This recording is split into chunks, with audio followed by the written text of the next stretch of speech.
What's going on, you guys? Welcome to the Unlock Your Freedom podcast with Kevin Kepple. If you're looking to create more in your life, and if you want more of anything, it's not about doing more, it's about being more. So I'm excited you're here, and I'll see you guys on the inside.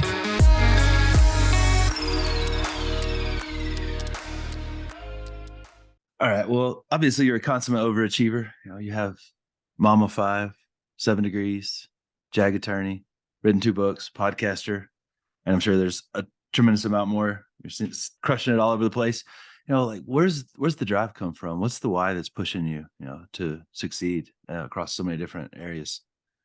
Yeah, for me, I believe that the big thing for me is I have this fear of being average. And so throughout my entire life, I've always been this person that's, pushed herself to do more because I didn't want to be like everybody else. Not that you're comparing yourself to everybody, because we shouldn't be doing that. But it was always like, how can I do better? How can I be better? Because I never wanted everyone else to catch up to me, and so, but along with that, it wasn't just being busy and doing things just for doing things sake. It was really, okay, what are things that are important to me? What do I want to accomplish? And how do I keep raising the bar and, focusing on trying to always do things with excellence? Yeah. I think that was a really brilliant statement you just threw in there pretty casually. It's like, I don't want to just be busy. Like, I want to be productive. I actually want to create things that have meaning to me. And I know through your work, you do a lot of branding work with athletes and executives. And how do you help people stay on task? Because I know that is one of the biggest things that I see entrepreneurs doing that slows them down or stands in their way, is spending a lot of time on things that don't have a lot of value or impact, or they don't have any talent for.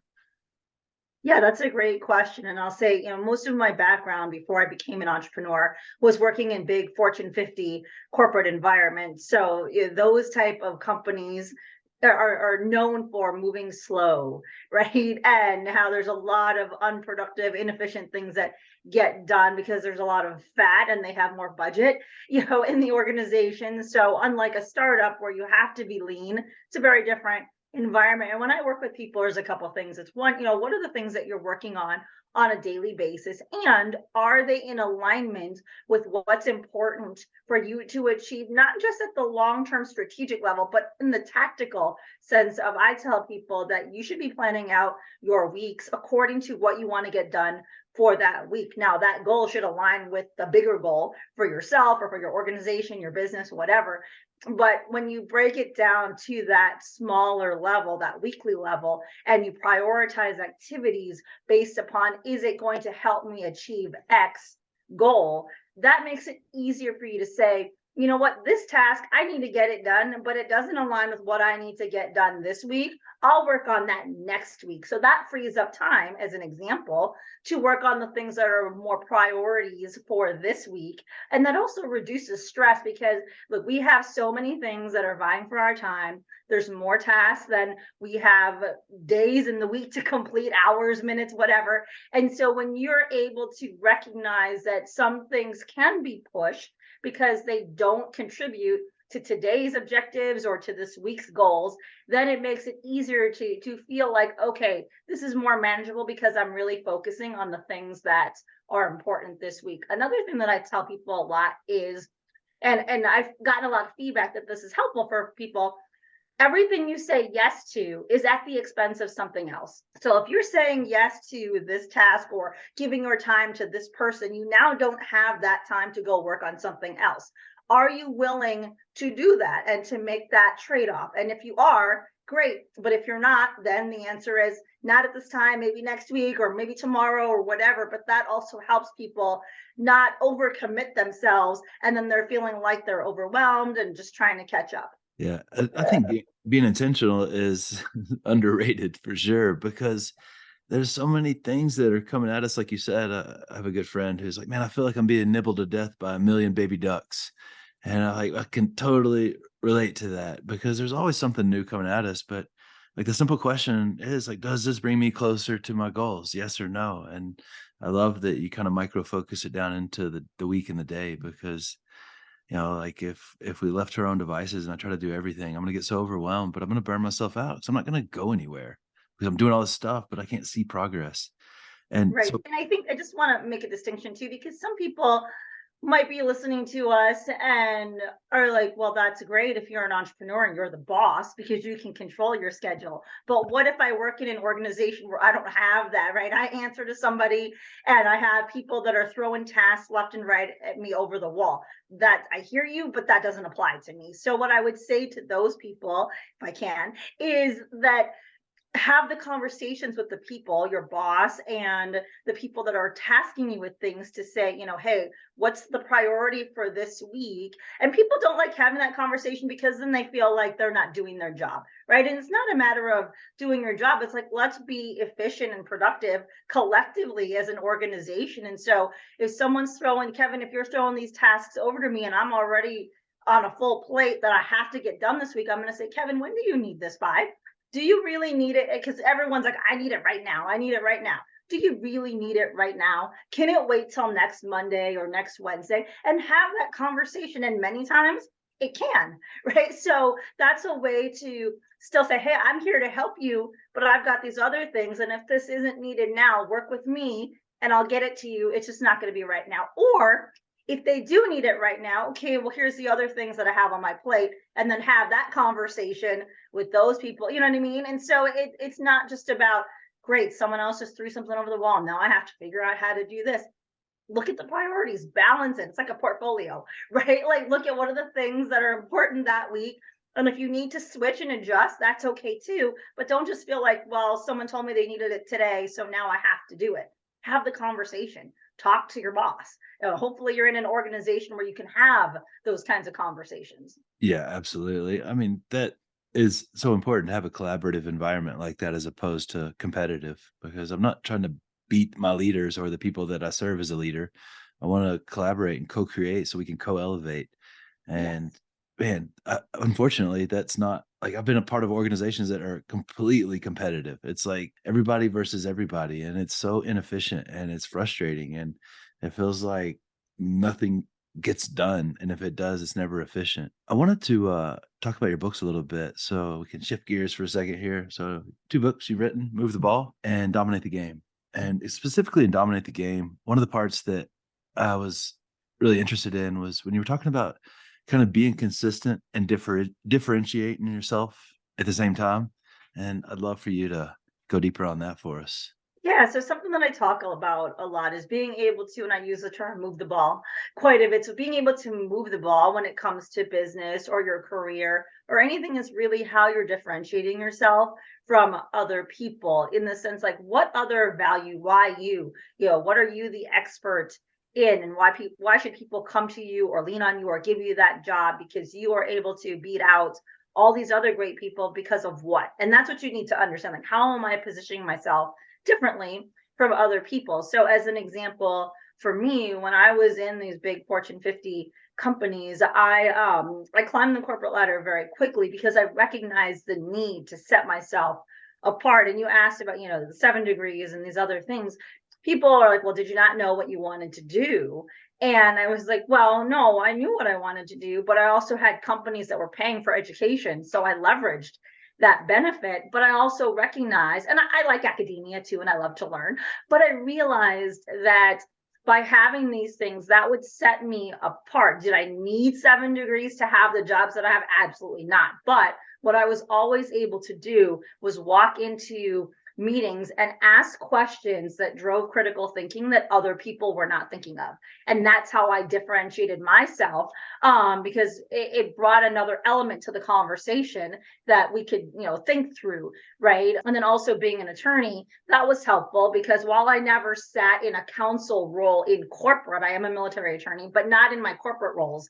Having that perspective also added value. So you need to be thinking about how am I adding value to the team? It's not necessarily by getting all these degrees per se, right? But what things am I doing? How do I bring more value to the team is how you differentiate. Or how do I bring a better product to my customer base is also another way to continue to move the ball, right? And when it comes to differentiation, the other element that I talk about is separation, which is what are the things that you are doing to separate yourself from your competition, whether it's business practices, the experience you provide your customers, whether it's your daily habits so that you can move the ball in the workplace. Like there are things that you need to be doing differently. I mean, you know that I work with a lot of pro athletes too. It's like, what are you doing differently to separate yourself from your competition? If you're a running back or a wide receiver in professional football, it's a very short-lived career. And so you have to constantly be performing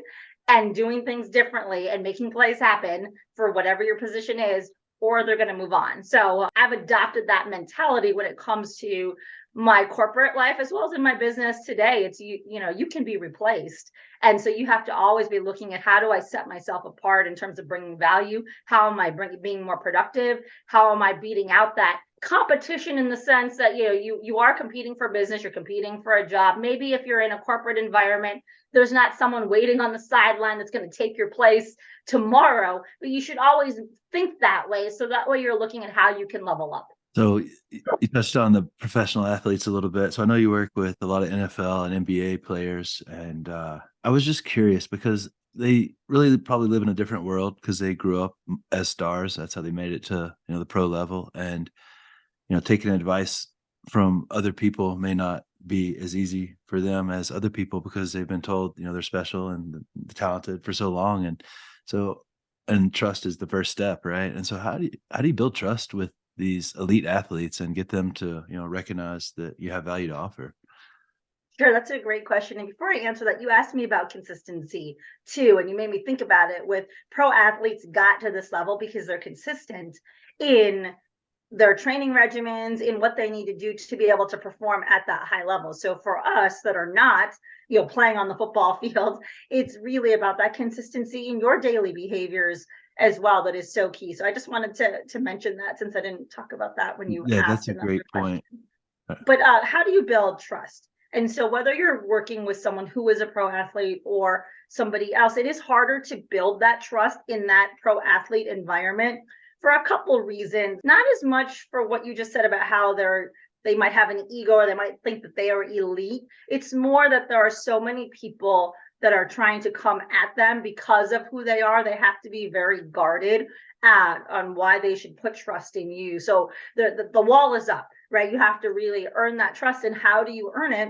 Is by building the relationship, just like with anything else, any other person. You've got to, at the end of the day, people are human beings first. So for me, people will ask me, well, how did you get to know all these pro athletes? And it's because I treated them as people.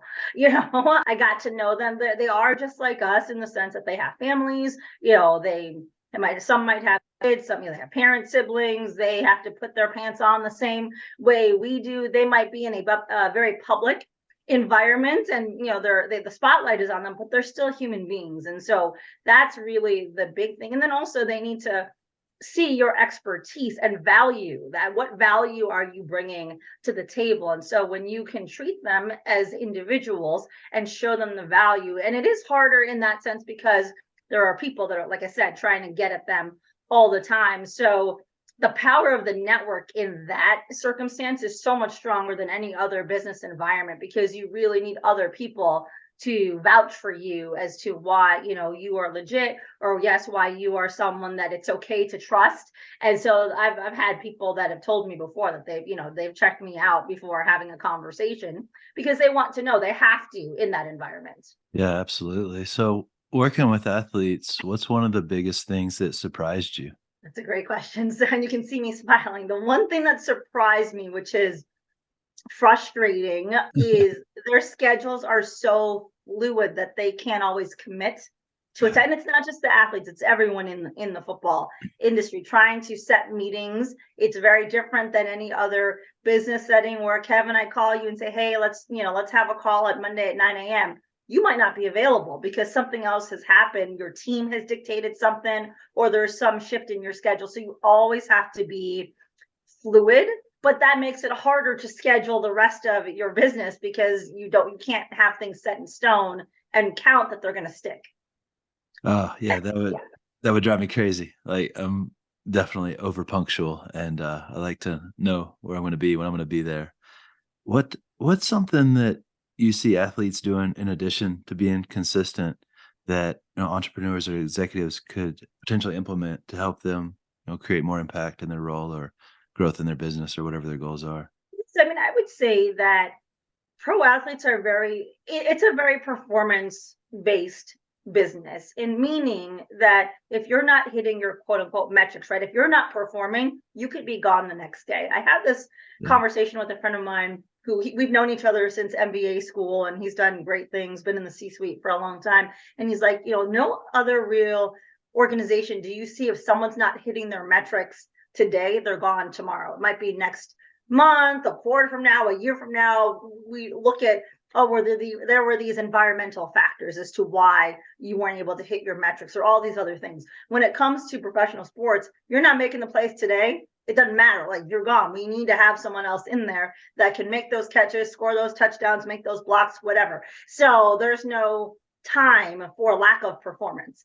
And so these athletes are conditioned to perform at their best. How you perform at your best is by, they have, obviously it's a physical sport, right? So they're taking care of their bodies, but they're also looking at, like, what are you eating? How are you taking care of yourself? And I think that's important for all of us, because it's so easy for us to get consumed with work, and then we let our health and well-being go by the wayside. And you can't be at your best and serve others if you're not at your best, right? So I think something that is important is for all of us, and I'm guilty of this too, is making sure that we're taking care of ourselves, and eating the right, if you put garbage in, you get garbage out, right? So make sure you're eating the right things. And I'm not a nutritionist, so I'm not going to say eat these things, but we know generally what you should be eating, right? And what you should stay away from.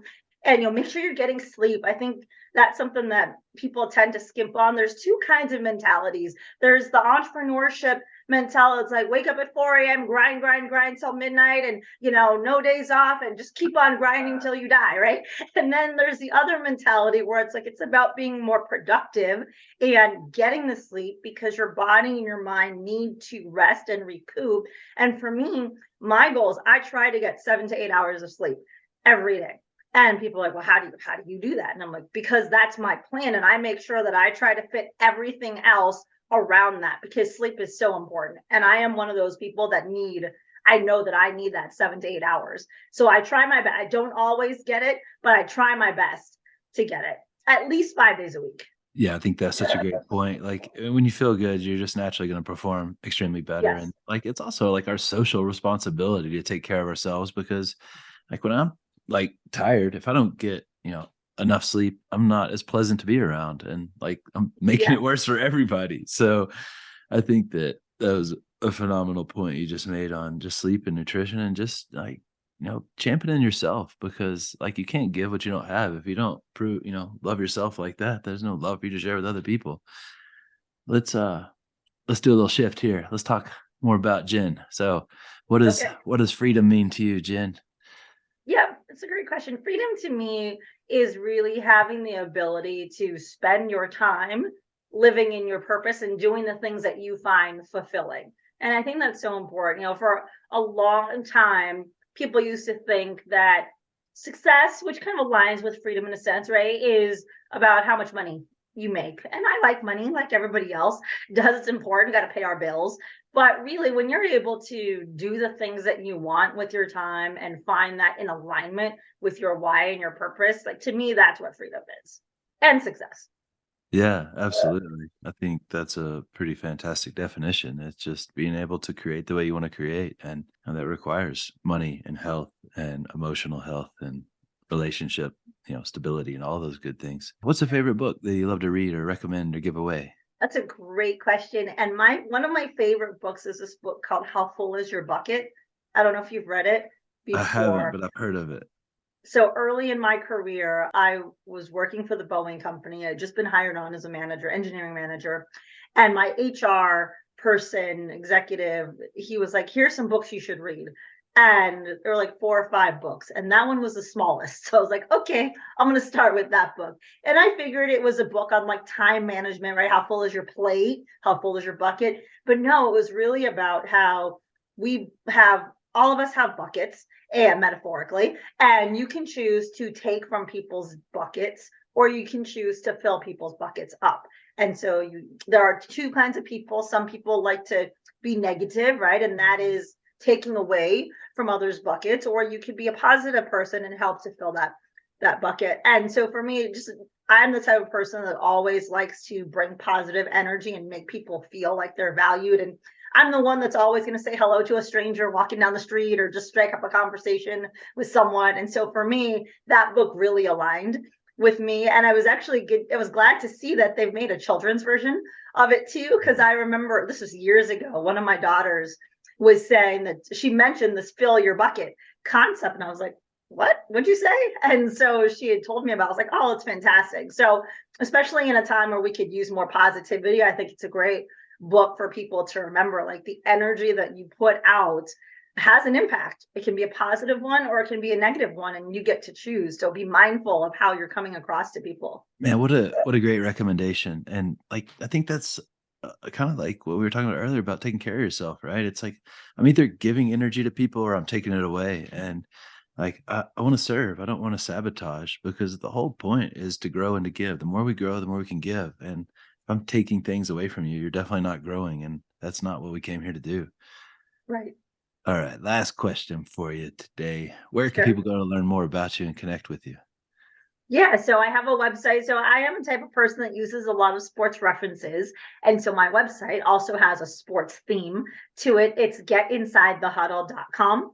And so you can learn more about me. The podcast episodes are there. The podcast is called Move the Ball. You can also listen to that on any podcast platform. Just type in Move the Ball. But yeah, go to the website. I'd love to hear from you. It's got an email. You can reach out. I'm on LinkedIn, as you know, Kevin. And so, because we interact there quite a bit.